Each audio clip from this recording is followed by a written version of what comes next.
Je m'en vais donc subir la mort à laquelle vous m'avez condamné, et eux l'iniquité et l'infamie à laquelle la vérité les condamne.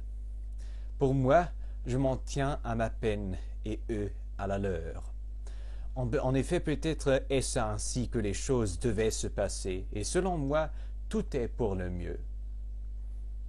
Après cela, ô vous qui m'avez condamné, voici ce que j'ose vous prédire, car je suis précisément dans les circonstances où les hommes lisent dans l'avenir, au moment de quitter la vie.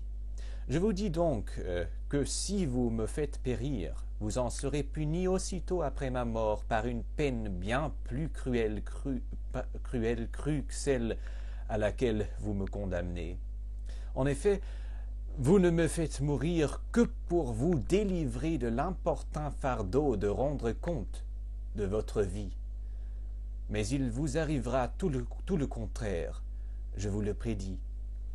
Il va s'élever contre vous un bien plus grand nombre de censeurs que je retenais sans que vous vous en aperçussiez, censeurs d'autant plus difficiles qu'ils sont plus jeunes et vous n'en serez que plus irrités, car si vous pensez qu'en tuant les gens, vous empêcherez qu'on vous reproche de mal vivre, vous vous trompez.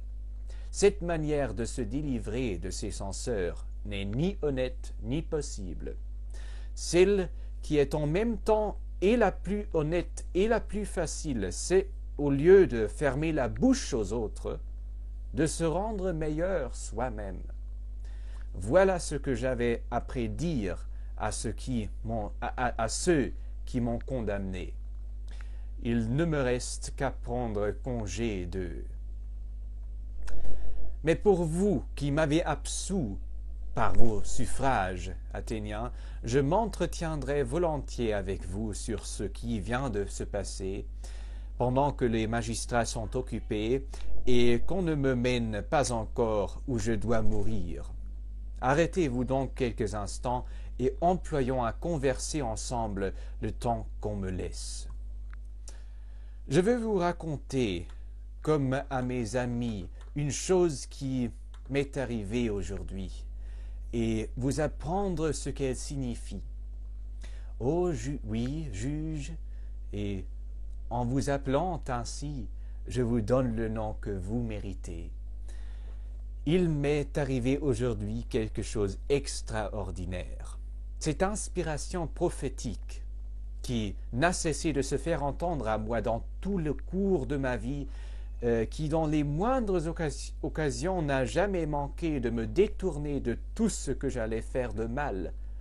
Aujourd'hui qu'il m'arrive ce que vous voyez, ce qu'on pourrait prendre et ce qu'on prend en effet pour le plus grand de tous les maux, cette voix divine a gardé le silence.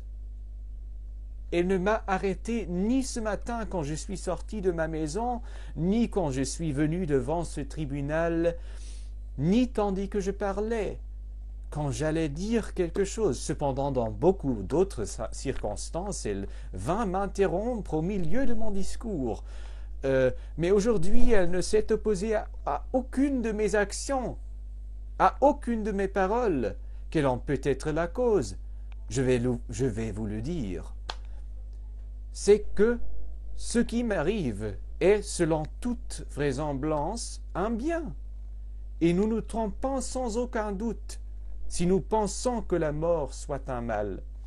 Une preuve évidente pour moi, c'est qu'infailliblement, si j'eusse dû mal faire aujourd'hui, le signe ordinaire m'en eût averti.